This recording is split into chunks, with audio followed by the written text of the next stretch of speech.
यो देवीघाटको वृद्धाश्रमको बाहरू हुन्छ। भर्खर भर्खर आउनुभयो ल्याउनु भयो उहाँले। बा कतिजना छन् त्यहाँ? कतिजना छ?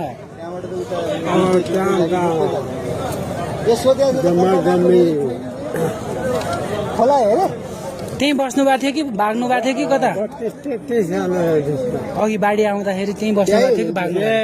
बाढी आउँदा म त त्यहाँ थिइनँ, घाँस काट्ने गरिदिन्छु त्यतिखेर बिसाएर अनि पानी खानु जानु पर्यो भनेर आश्रम जाउँला मान्छे दौडेर त्यसो अनि हतार पतार जङ्गला गरेर गएको।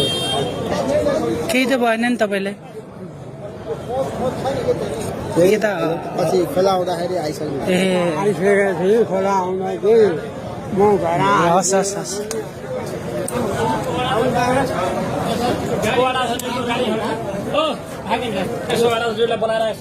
गाडी बोलाइदिनु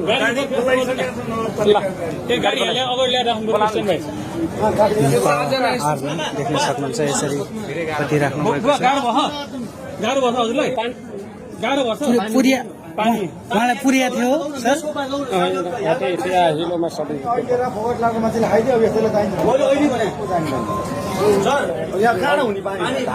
पानी पानी हाम्रो जोलोमा थियो।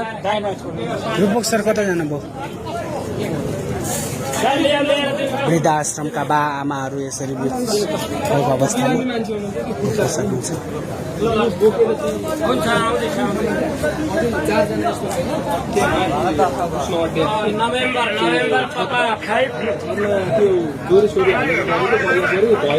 एम्बुलेन्स छ भने यसो प्रहरी चौकी देवीघाटको यसो बाटोमा सञ्चार गर्नलाई पठाइदिन्छ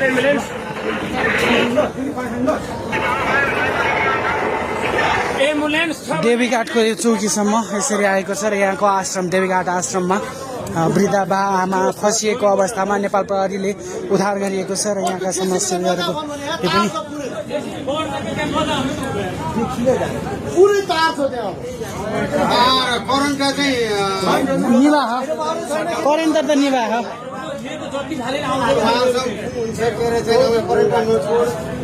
त्यो जेसिबीमा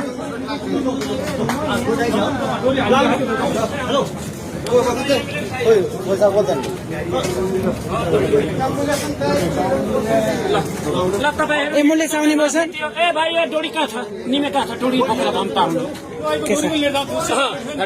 सम्बन्धित रेस्क्यु टिम भन्दा बाहेक चाहिँ त्यहाँ होइन, अरू प्रश्न हुँदैन किनकि मान्छेले मलाई रिपोर्ट गरिसकेको छ। सर सुन छ, जान्ने छ त्यो घरमा बसौँ नगरपालिकाको छ।